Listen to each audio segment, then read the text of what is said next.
Hello, everyone. This is Tom Fox, the voice of compliance, back again with Jay Rosen, Mr. Monitors himself, for this week in FCPA, episode 238, for the week ending February 5, 2021, the GameStop edition. With two Black Swan events in January alone, Tom and Jay are wondering what else in 2021 will bring. Jay is bemoaning Tampa Bay in the Super Bowl, but he's holding his head high for the golden one. And we're also back to look at some of the week's top compliance and ethics stories, which caught our eye. Jay, what say you? In the spirit of Mr. Brady, who always likes to say hi to his family, I'm reaching out to my mom, Sidell Rosen in Massachusetts, wishing her a happy 80th birthday, 80. Have a great day, and we will celebrate tonight. Well, can I give a belated shout out to my mother? She had her birthday this week as well. Of course. Go for it. Happy 88, Mom. Hang in there. All right. We took care of our moms. We're good mama's boys. So let's take care of ethics and compliance for the week. What's first up, Tom? Our lead edition moniker this week is GameStop. And we're going to start with this because it is one of the most fascinating stories. I think it is really portends a huge change in a lot of different industries, Jay. Obviously, investing, stock market purchasing, all the way up to $1 trillion hedge funds, everybody in between, Securities and Exchange Commission, lots of alphabet agencies we've never heard of, one called the DTCC. And I think it really also portends lots of changes in business, period. I think unless you've just arrived from the shuttle from Mars, you probably know about GameStop. The salient numbers I'd like to start off with, Jay, are Monday, $358.35, Friday, $57.22.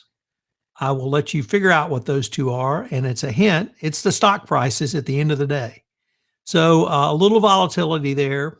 I know you come from an equally volatile background of the shoe business, so you're probably used to that in some fashion.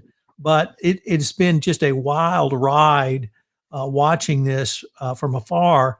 And you had really Joe Q Public, Main Street traders who took down nearly some massive hedge funds who'd taken short positions in GameStop. This is what caught everybody's eye, but that was last week, and this is this week in FCPA. So we're going to focus on this week, not last week, where they executed with perfection the squeeze on numerous hedge funds. A couple took a hit of over half their value, and literally lost billions. But what happened this week, Jay, was people began to reflect on how did this happen? What happened? What's the regulatory response? And what does it mean for the compliance practitioner? That's I've been writing about that this week. And I sat down yesterday to write my final blog post of the week and really thought about this. I'd been quoting a guy all week named Jed Gardner. And Jed had one of the most prescient comments about the coronavirus health crisis, which was we're no longer in disaster recovery, business continuity. We're now in business as usual. And in the first month of this year, we had two literal Black Swan events. One, an armed insurrection at the U.S. Capitol, led directly by the then President Donald Trump. And now we've had a group of retail investors, not just Joe Q Public, but Joe Q Teenager, trading out of his basement, literally brought down a couple of hedge fund giants. So that portends a big change. But now the regulators are going to step in. And what are the regulators going to do? What does this mean for the trading platform Robinhood, who suspended trading in the midst of this frenzy? That stopped the frenzy and started the downturn of GameStop. Do they have any responsibility for that? They said they had to do so because of a regulatory requirement from an alphabet agency I'd never heard of called the DTCC. And I did a little research into that.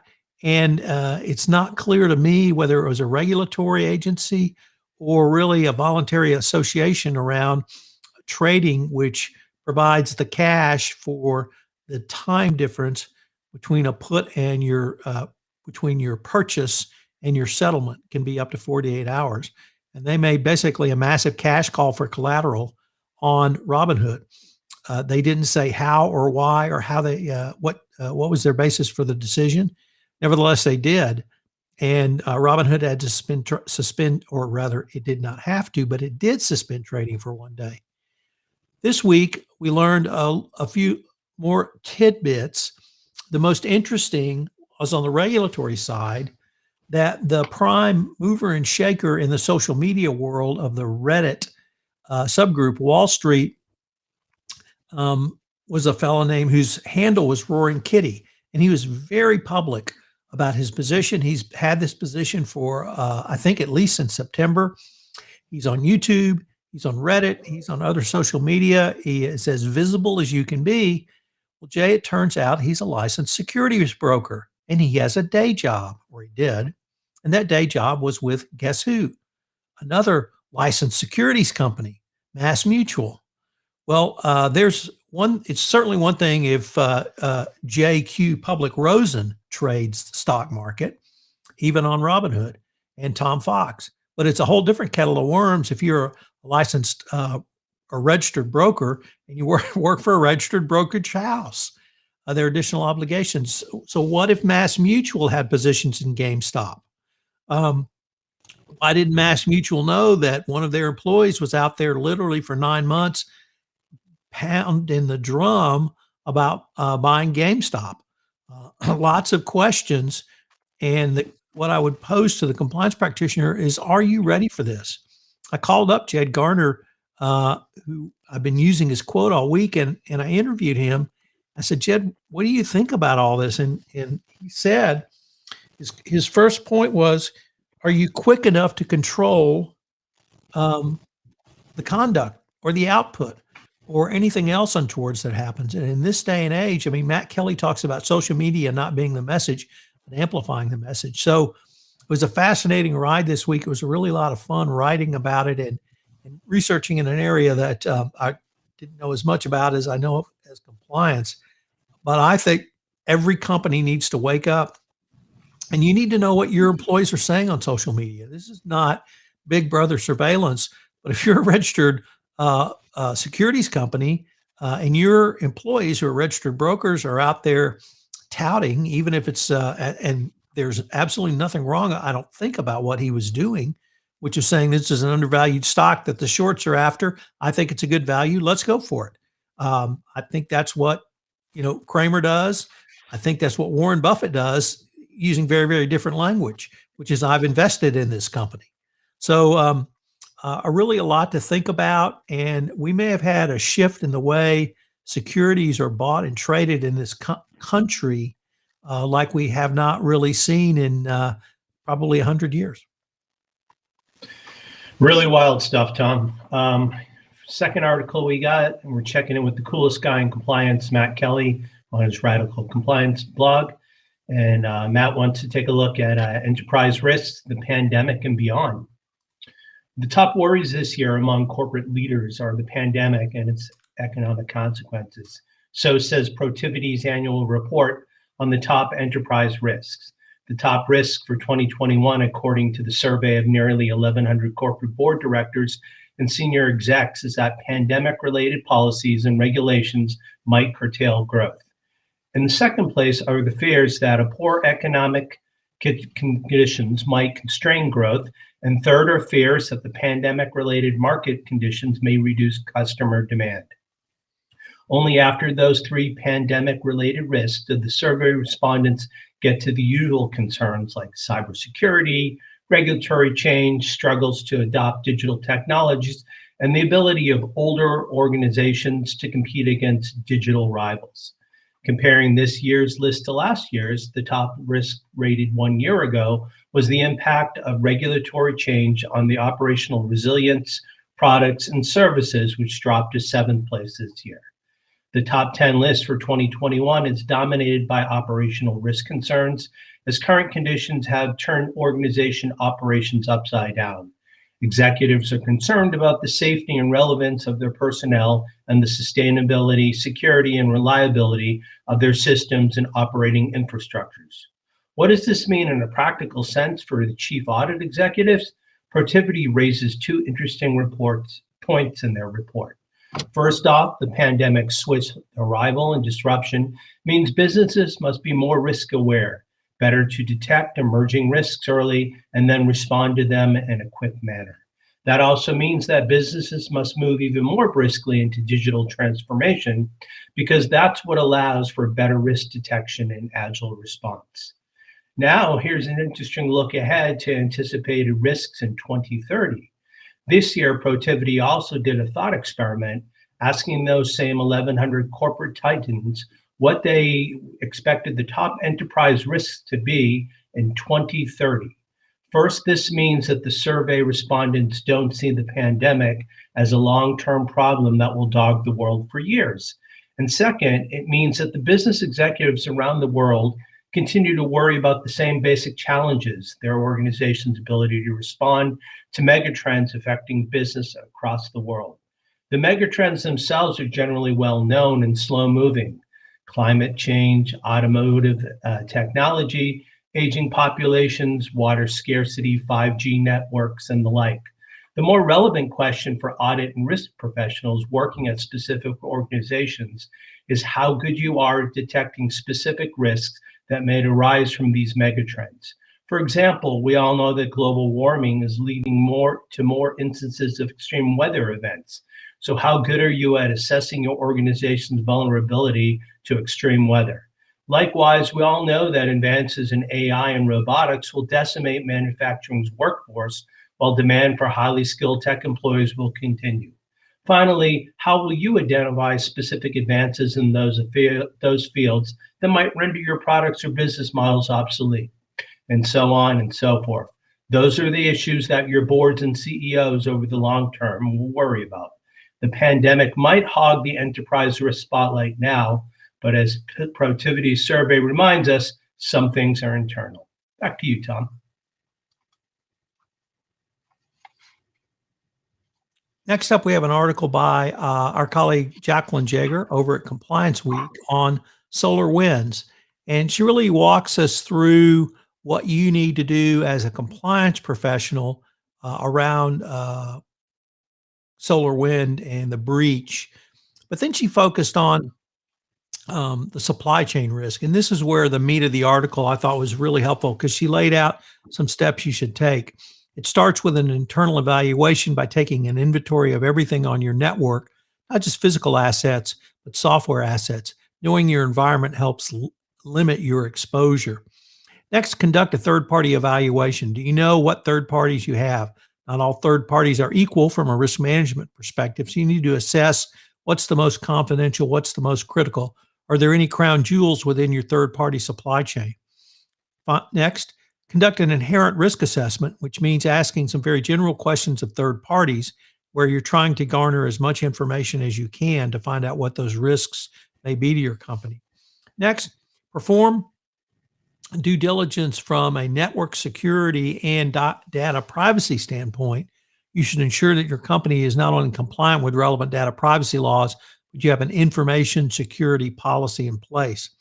Conduct some cyber attack fire drills. Are you doing proper incident response testing? Are you actively running drills? If a massive cyber attack like this happens, does everyone know their roles? The lawyer in me appreciates the next one, of course, which is put it in a contract. From a legal and compliance standpoint, managing your third-party supply chain can be mitigated in part by strong contractual language. So go down the hall and talk to your lawyer or your compliance professional, or seek out some counsel from one who can help you put the right language in your contract to protect your company going forward. So great impression article, certainly timely from Jacqueline.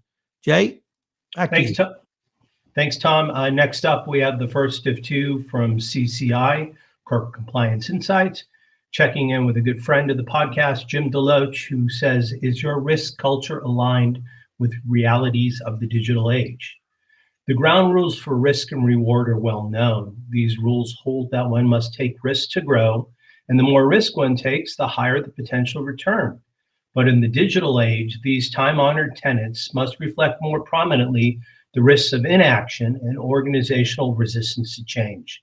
Given the pace of change in the digital economy, the realities are such that it's not just a matter of taking risks to grow or generate greater returns, it's also a matter of your basic survival. Bottom line, organizations must undertake more risk than they may be accustomed to taking if they're going to survive. And this is no time to be comfortable with the status quo. Here are some key considerations Jim recommends us thinking about. Taking risk means more than introducing new products and entering new markets. It entails becoming more innovative and reimagining processes, disrupting business models, and even reinventing an organization. Over 3 decades, thinking around best-of-class risk management has evolved from a fragmented, siloed model to an enterprise-wide approach focused on the most critical enterprise risks and integrated with strategy setting performance management. In the digital age, risk management must be strategic. Traditional risk management applies to an analytical framework to assess risks and opportunities with different characteristics and time horizons. This approach ignores the reality of uncertainties organizations face in the digital age and is often influenced by past experience and subjective assessments. Many of the risks and opportunities unique to the digital age are compensated, meaning they're two-sided and present enormous potential for upside that compensates for the downside exposure. This is why traditional risk management often does not influence strategy, as it often focuses on mitigating and avoiding uncompensated risks. That said, when managing such exposure risks, care must be taken not to ignore interrelationships with other risks that offer upside potential because they're compensated risks. In the digital age, risk management must help leaders make the best bets from a risk-reward standpoint that have the greatest potential for creating enterprise-wide value. This means the creation and protection of enterprise value in the digital age depends on the organization's ability to pursue compensated risks and opportunities successfully, and to either avoid or transfer uncompensated risks or reduce them to an acceptable level. A risk-informed approach fit for the digital age is one that is strategic in considering the impact of risk strategy and performance, balanced and evaluating both opportunity and risk, integrated with setting strategies, planning and business and execution, and finally customized, reflecting organizational business needs, expectations, and cultural attributes. In the digital economy, risk management must contribute to reshaping strategy in advance of disruptive change. Market-changing organizations are built differently, but in the digital age, becoming a leader entails revisiting risk mitigation strategies with an eye towards accepting more risk and exploiting the upside potential of market opportunities. Back to you, Tom. So Jay, next up we have the CFTC settlement with Vitol.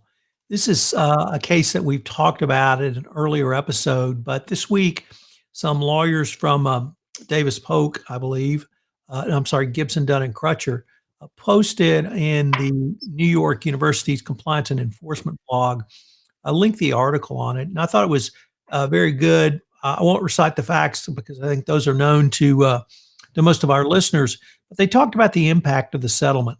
And the key difference in this settlement was it was the first time the CFTC had gone after companies for corruption violations of the FCPA. There were also anti-competitive and trading violations, but I'm going to leave those to the side. So what were the implications as noted by the Gibson Dunn lawyers? Number one, they expect the CFTC to pursue more cases involving foreign corruption. And as I mentioned, this is the first case brought, but unlikely to be the last. So it certainly could be a prime area for whistleblower exploitation or other types of reporting back to the Department of Justice or Securities and Exchange Commission. Two, the CFTC will continue to closely coordinate with other regulators in pursuit of foreign corruption. Obviously, the Department of Justice leads the charge on foreign corruption, at least from the criminal side.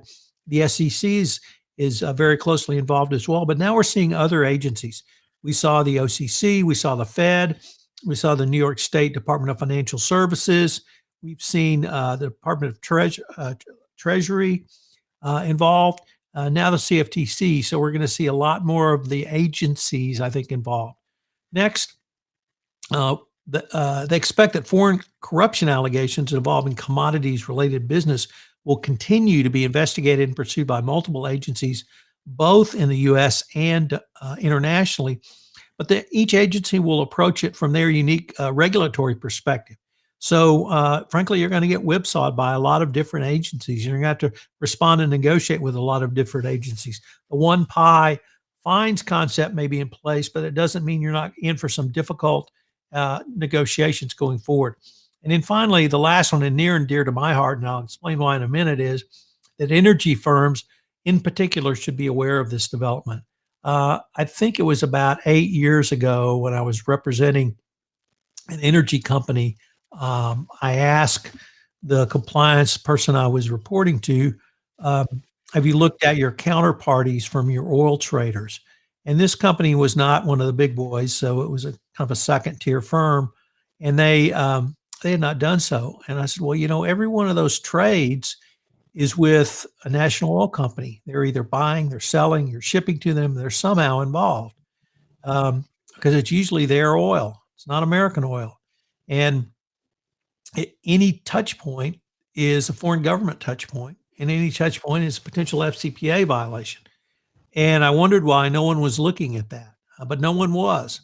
And I beat a silent drum for a couple of years, but I couldn't make anyone understand. I thought this was a huge potential risk exposure in the energy space. And it turns out it is. And now the CFTC is looking into, in fact, I can't remember the name of the woman. We did a podcast about 2015, and I was telling her that, and she goes, please send those people to me. That's exactly what I do. And she was ahead of the curve on doing the white collar defense. So particularly in the energy space, this trading could be ripe for FCPA investigations as well. What do you have next, Jay?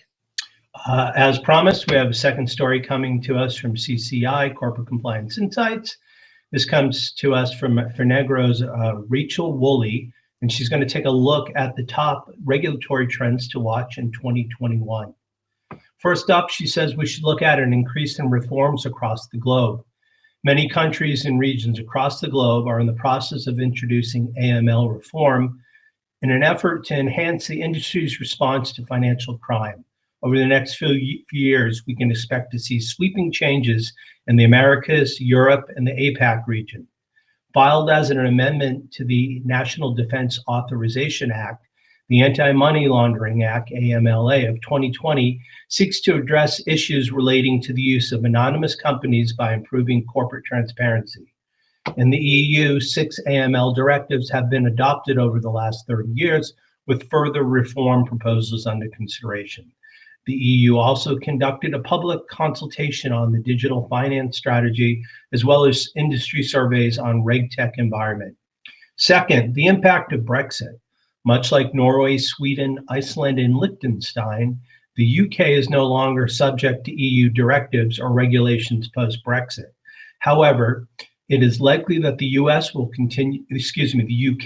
continue to align with the EU's approach in addressing financial crimes. The UK money laundering regulations are further updated with minor amendments at the end of the transition period by way of money laundering and terrorist financing amendments in 2020. Number 3, ubiquitous endorsement of technology.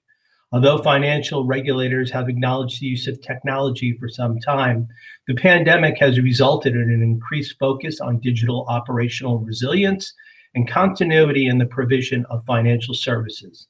Many prominent financial regulators, including the Financial Conduct Authority, FCA, in the United Kingdom, the Hong Kong Monetary Authority, the Monetary Authority of Singapore, and Australian Transaction Reports and Analysis Center, have all endorsed the use of technology solutions to ensure business continuity throughout the pandemic. Finally, a greater focus on effectiveness than compliance. Since 2008, over $46 billion in penalties have been issued to global financial institutions for non-compliance with AML sanctions, and other financial compliance obligations, with 10.6 billion issued in 2020 alone. However, the true cost of noncompliance is more than the financial penalty paid by such institutions, with global industry bodies continuing to highlight concerns with other areas such as human trafficking and the drug industry. The industry as a whole is reflecting on the response needed to enhance our approach to financial crime prevention, including enhancing the legislative, regulatory, and supervisory activities. The industry also needs to adopt an outcome-based approach rather than simply following a prescriptive rules-based approach. As the financial industry moves through 2021, financial institutions will need to continue to bolster their response to financial crime by embracing regulations, while at the same time taking a closer look at the effectiveness of their compliance efforts. If 2020 has taught us anything, it's that regulatory complexity will only continue to increase. So having the most cutting-edge technology will be a critical tool to help navigate the compliance landscape. Tom? Jay, as you know, I think it's 2 years ago now, Dick Casson retired from being the editor-in-chief of the FCPA blog. And although he said goodbye, it was not farewell. And he's still kind of a roving correspondent. And he writes about a lot of things that interest him in ways, topics and ways that are very thought-provoking. And we have one today that is really thought-provoking, which asks, is your compliance team too big? And Dick uses the compliance team from Citibank as an example, which has 30,000 risk and compliance related professionals. I recognize that's probably a lot larger than many of the listeners to this, but nevertheless, Dick says that when your team increases, that can have several negative side effects. One of which is that a bloated and undermanaged compliance team is likely to have less output per team member than scaled down version. He gives a couple of reasons for this. One is called social loafing. And social loafing is where a person's motivation dwindles because team members naturally assume the team's chances of completing a task are greater than the individual's. Another is the free rider effect, where team members think other members who are not giving a full effort are part of the problem, and to avoid being victimized by the slackers, other team members will do less, dragging down the entire team's productivity. This can be a devastating effect. I know, Jay, you have worked in corporate America, and I have as well. And in some of the biggest corporations I've worked at, actually had the lowest productivity.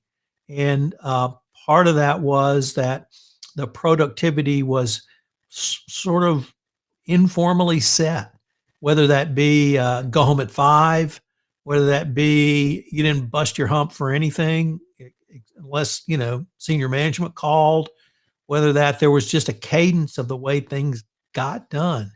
And in my first corporate position, it was very clear to me that they were working at a pace much slower than me.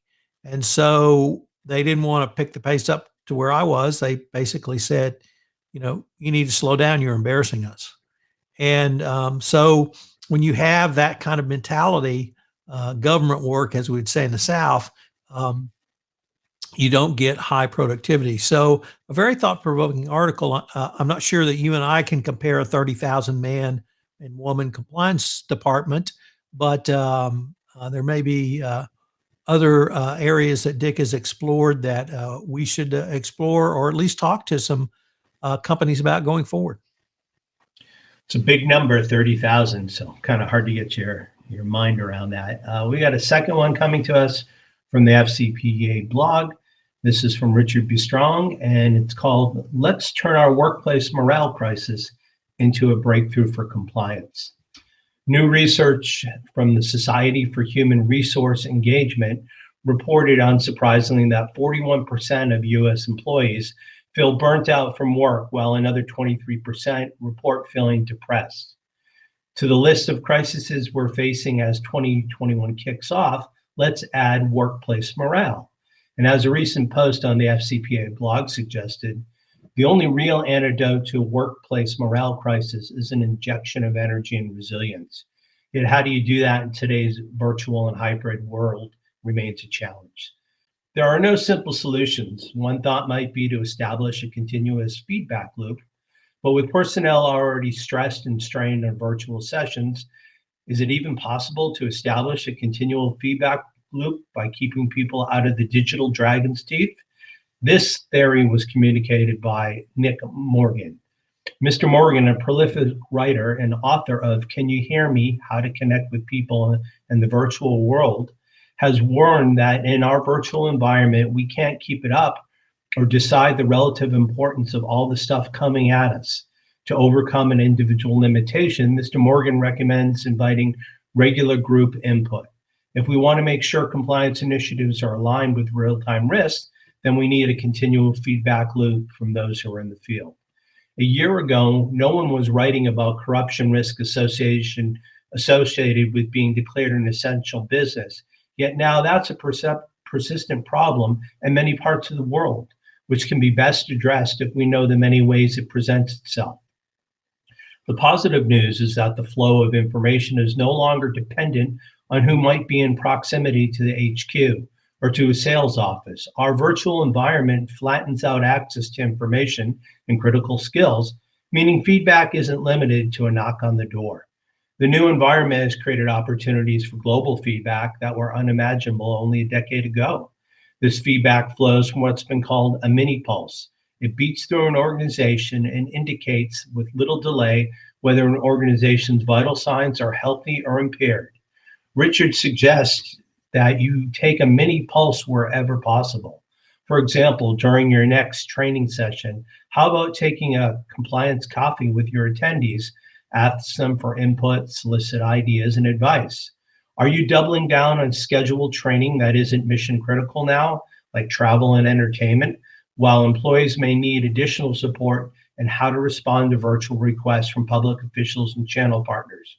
We can't always monitor the body language or emotional responses during virtual training, but we can, as Mr. Morgan recommends, go around the list of attendees for a virtual stretch to take everyone's temperature. That may mean less substantive training during each session, but if the goal is to promote engagement, enthusiasm, and resilience, and establish pathways for future real-time feedback, isn't that compliance coffee worth the trade-off? Our ability to create continuous feedback loops will help us overcome workplace morale crises and meet today's compliance challenges, limited only by our imagination, not technology. Tom, back to you. Okay, it's a new month, and so we have a new guest on this month's The Compliance Life. I have, for the month of February, Natalia Shaheda. Natalia is the Chief Compliance Officer at ABB. I knew Natalia through her work at several companies here in Houston. She has a fascinating journey. In episode 1, we talk about why she chose compliance. And she is from a family that lived all over the world when she was a child, multicultural, multilingual in the household. She still has a multilingual, multicultural household now. She now lives in Switzerland. Her educational background was fascinating. So check out the first episode, part 1 of a 4-part series on The Compliance Life with Natalia Shaheda. Next up, I'm extraordinarily excited about new podcasts on the Compliance Podcast Network. So we have 4 new podcasts, actually 5, but I'm going to talk about 4 of them here. And those 4 are ComTech, podcast on the intersection of compliance and technology. I'm co-hosting with Valerie Charles from Stone Turn. It's going to be a great series on that issue and that topic. Next week, we'll have our first guest, Parth Chanda, and it's Lextegrity, founder of Lextegrity. So check that out on Monday. In my next podcast for premiering The week after is Big Brains in Compliance with Stephen Martin, also a partner at Stone Turn. And Stephen and I are going to meet with some of the smartest thinkers around in compliance to get some of the top level thinking that you can incorporate into your compliance program. Jay, I'm starting another podcast, rather premiering next week, is the Compliance Handbook. And the Compliance Handbook will be a 12-part series, and we'll be detailing a really deep dive into the nuts and bolts of compliance, but really from a philosophical perspective. And what does it mean for the board's role in compliance? What is innovation in compliance? What's a best practice compliance program? What's third-party risk management? What is the role of HR in compliance? What's the role of communication and training?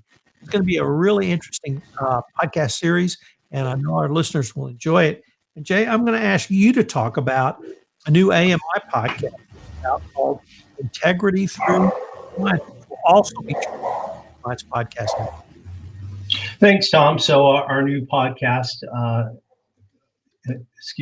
new podcast, Integrity Through Compliance, will leverage AMI's expert observations and guidance in the fields of ethics, antitrust, healthcare, government contracting, corporate governance, cybersecurity, construction, telecommunications, consumer protection, and more.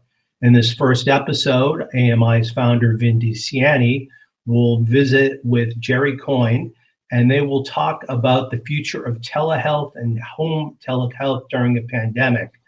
We have a link to it in the show notes, and there's also a white paper that Jerry's penned that is also accessible from the show notes. Next up, we've got a webinar, Join K2 Integrity and the AIBACP for a webinar on December 17th regarding the National Defense Authorization Act, AML compliance implications, and priorities for the banking industry. Information and registration can be accessed through the show notes. And then on Thursday, February 25th, join the Ask an Expert FinQuery webinar on Dolphin K2 Integrity's financial crimes compliance experts will respond to your AML, CFT, sanctions, and other financial integrity questions. Tom, why don't you tell us about the last two items on the list, please? So our friends at Compliance Week are accepting nominations for the Excellence in Compliance Award. This is an award started last year by Compliance Week, where they truly award excellence in the compliance realm. The last year's winner was, and I'm now just forgotten her name, Carrie Penman, I'm sorry. I can't think of a better first year for the top compliance professional, but it's compliance initiatives, it's compliance ideas, it's compliance practitioners. Check out Compliance Week. You can get behind the firewall to make a nomination.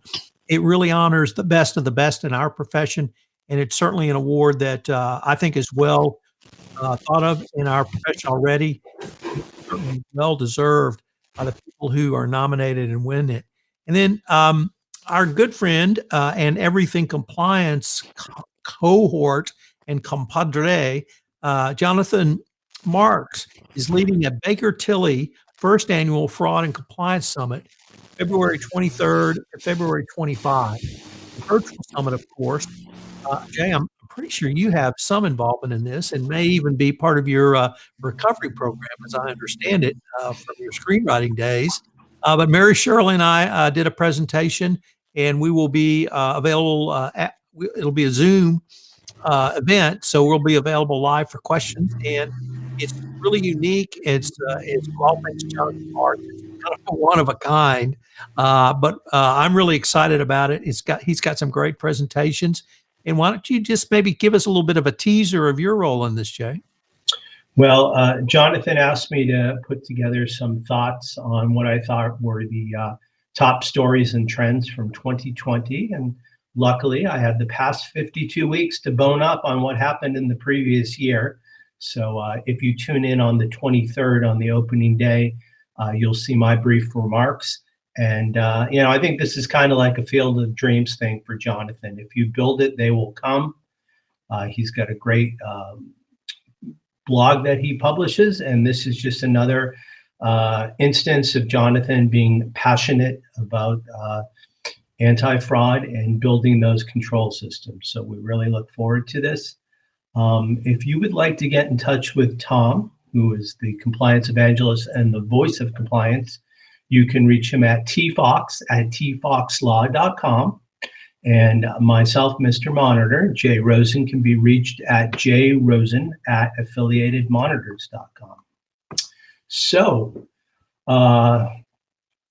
for this week in FCPA episode 238 for the week ending February 5th, 2021, we thank you for joining us for the GameStop edition, but we also know it's the mom's birthday edition too. So moms out there, both Tom and I wish you happy birthdays. Everyone, please be safe and healthy, and we look forward to seeing you next week on FC This Week and FCPA. Thanks for tuning in.